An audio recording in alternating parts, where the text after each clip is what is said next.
सबसे सटीक विश्वसनीय तरीके से जिम्मेदारी निभाना, निडर हो आपके लिए सिस्टम से भिड़ जाना, आपके हर मुद्दे को मजबूती से उठाना, खबर को सिर्फ बताना नहीं उसकी तह तक जाना।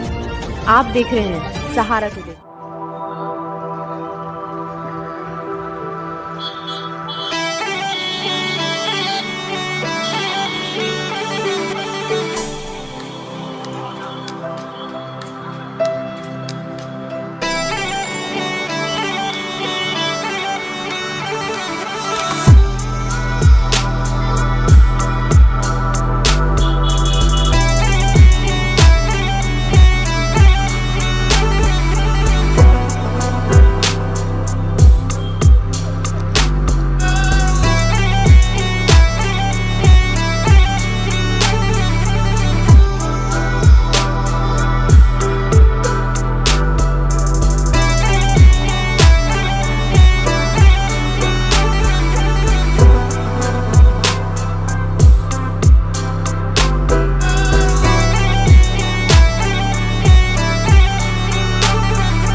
देखिए, उत्तर प्रदेश इलेक्ट्रिक कॉरपोरेशन की ओर से काफी सुविधाएं उन लोगों के लिए अभी भी मौजूद हैं जिनके बिल बकाया हैं या जिस तरह के मामलात हैं।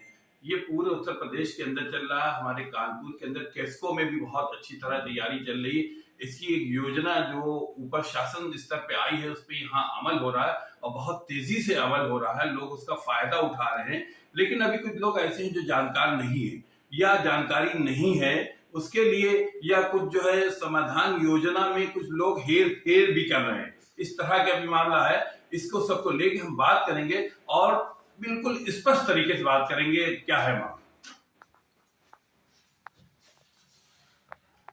सर, आपका शुभ नाम? श्रीकांत रंगीला, मेरे परिवारी केस्को। ये बताइए सर, ये जो योजना है पहले इसके बारे में बताएं, क्या है ये अभी तक? ये कोर्स 8 नवंबर से 31 दिसंबर तक पावर कॉर्पोरेशन में है। सभी डिस्काउंट्स के अंदर योजना ये है कि जिन उपभोक्ताओं पर बिल किसी कारण से जमा नहीं कर पाए हैं उनको ओटीएस में जो ब्याज लगा है ओटीएस के तहत छूट मिलेगी। 100% छूट थी। 3 फेजों में योजना चल रही है। पहले फेज में 30 नवंबर तक थी, उसमें 100% ब्याज की छूट थी, लेकिन दूसरे फेज में आकर के ये 90% पर जाएगी और तीसरे में आकर के ये और कम होकर 70% पहुँच जाएगी। इसके अलावा एक सबसे इस योजना का ओटीएस का जो मुख्य बिंदु है कि जिनके ऊपर किसी भी तरह से विद्युत चोरी में कार्रवाई हुई है अवैध उपयोग में, उनके लिए 65% तक की छूट पहले फेज में थी। दूसरे फेज में ये छूट 5% कम होकर के 60% रही है और 16 दिसंबर से 31 दिसंबर तक ये छूट 50% रह गई, जो उन पर जुर्माना लगा। ये योजना कब से कब तक, क्या है इसका? योजना मैंने जैसे पहले बताया कि 8 नवंबर से 31 दिसंबर तक है। 3 फेजों में 30 नवंबर तक पहला फेज, 15 दिसंबर तक दूसरा फेज और तीसरा फेज है हमारा 31 दिसंबर तक। तो अभी जो व्यक्ति जो किसी अवैध उपयोग में पकड़े गए हैं वो 15 तारीख तक रजिस्ट्रेशन करा करके अभी भी 40% जमा करना पड़ेगा, 60% की छूट मिलेगी। लेकिन अगर 15 तारीख तक रजिस्ट्रेशन नहीं करा पाते हैं तो उनको फिर 50% 15 दिसंबर तक। 15 दिसंबर तक। क्या ये योजना आगे भी बढ़ेगी और कुछ छूट बढ़ेगी क्या, ऐसा भी कुछ है? ऐसा अभी नहीं कहा जा सकता क्योंकि फेज बाय फेज इसमें जो छूट की योजना है छूट की राशि है वो कम होती जा रही है, हो सकता है भविष्य में ना हो, 31 दिसंबर तक इसका। कैस्को में ऐसा भी हो जाता है कि बड़े बढ़ के बिल आ जाते हैं जिससे उपभोक्ता परेशान होते हैं, उसके लिए क्या? अगर ऐसा कोई केस है कि किसी कारण से है, ये देखना पड़ेगा कि किस कारण से कहीं मीटर रिटर्न बिल गलत समय करके रीडिंग तो डाल दी है। अगर ऐसा कुछ होता है तो उससे डिवीजन से संपर्क कर लेंगे। हमारे सभी अधिशासी अभियंता और उपखंड अधिकारी कार्यालय में बैठते हैं, उनसे आप देंगे तो उसको तुरंत सही किया जाएगा। इसको डिले नहीं होती है, हमारा तब से कोशिश होती है अगर कोई नहीं भी आ रहा है तो हम ये देख लेते हैं किसका बिल गलत बना है, उसको सही करने की कोशिश करते हैं। या किसी का अचानक ज़्यादा रीडिंग से बन गया तो चेक कराते हैं कि किस कारण से हुआ। अगर स्टोर रीडिंग है तो उसको देना पड़ेगा, लेकिन अगर रीडिंग सही है तो उसको सीट सही नहीं है तो चेक कराते हैं, सही करते हैं। मुख्यालय में ज्यादा सुनवाई होती है और जो आपके जो लोकल उसमें ऐसा क्यों भागते हैं लोग मुख्यालय? ऐसा नहीं है, मैंने भी इस बात को नोटिस किया है। कुछ लोग सीधे इधर ही आ जाते हैं कि सोचते हैं कि साहब ऊपर बड़े ऑफिस जाएंगे तो कार्रवाई जल्दी हो जाएगी, ये सोच कर करते हैं। तो ऐसा नहीं इसका है, मतलब नीचे कार्रवाई नहीं होती तभी तो ऊपर आता है। नहीं ये एक्सेप्ट करेंगे आप? नहीं भाई, मैंने जो शब्द बोले मेरे उस पर जरा गौर करेंगे। मैंने कई से पूछा कि आप वहाँ पे बड़े साहब से मिले तो कहेंगे नहीं साहब हम ये इसलिए आ गए कि यहाँ से जो आदेश पहुँचेगा तुरंत कार्रवाई हो जाएगी, तो उन्होंने पहले संपर्क वहाँ किया ही नहीं। तो जबकि ऐसा नहीं है, अगर वहाँ पे कोई कार्रवाई नहीं करता तब यहाँ पर आए तो उसको इफेक्टिव रूप से इसका मतलब उन पर कार्रवाई भी कर सकते हैं। यहाँ से भाई आपने इनको सुना क्यों नहीं, इनके इस प्रकरण पर कार्रवाई क्यों नहीं? बिजली चोरी में भी इस तरह के होते हैं कि लोग जिनके सही भी होते हैं उनके भी मीटर के फोटो खींच जाते हैं और उनको भी दौड़ाया जाता है, फिर उनके साथ लेन देन किया जाता है।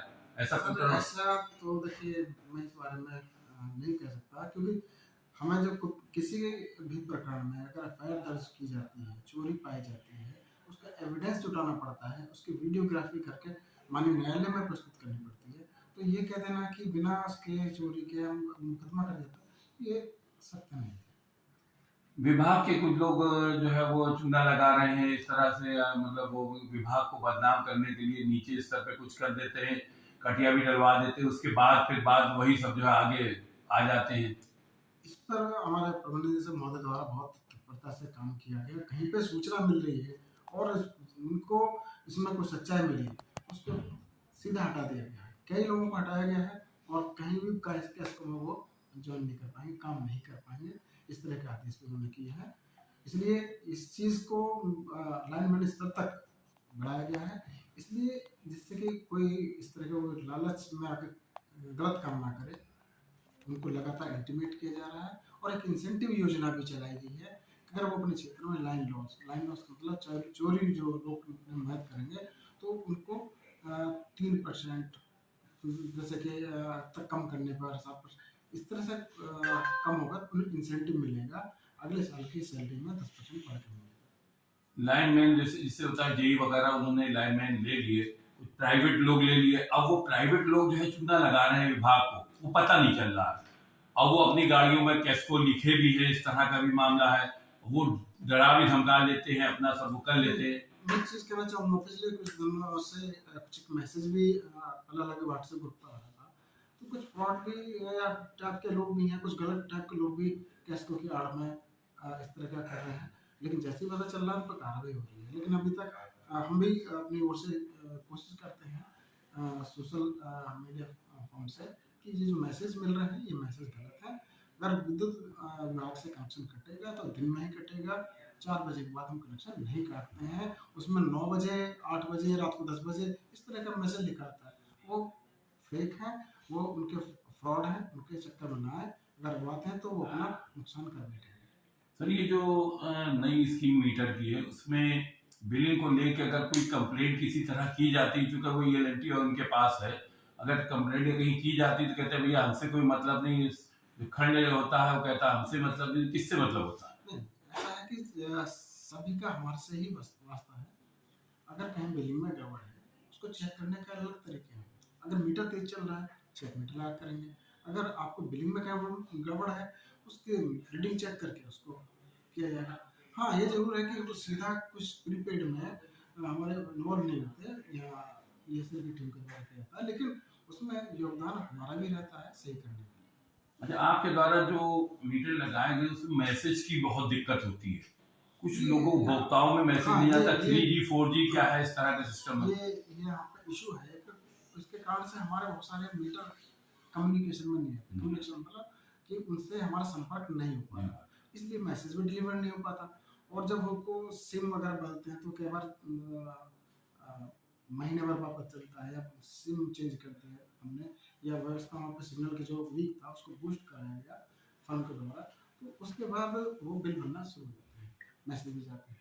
तो ये कम्युनिकेशन इशू है जो कानपुर के अंदर डेंस एरिया है वहाँ पे ज़्यादा है। डेंस एरिया डेंस आखिर में क्या मैसेज देंगे?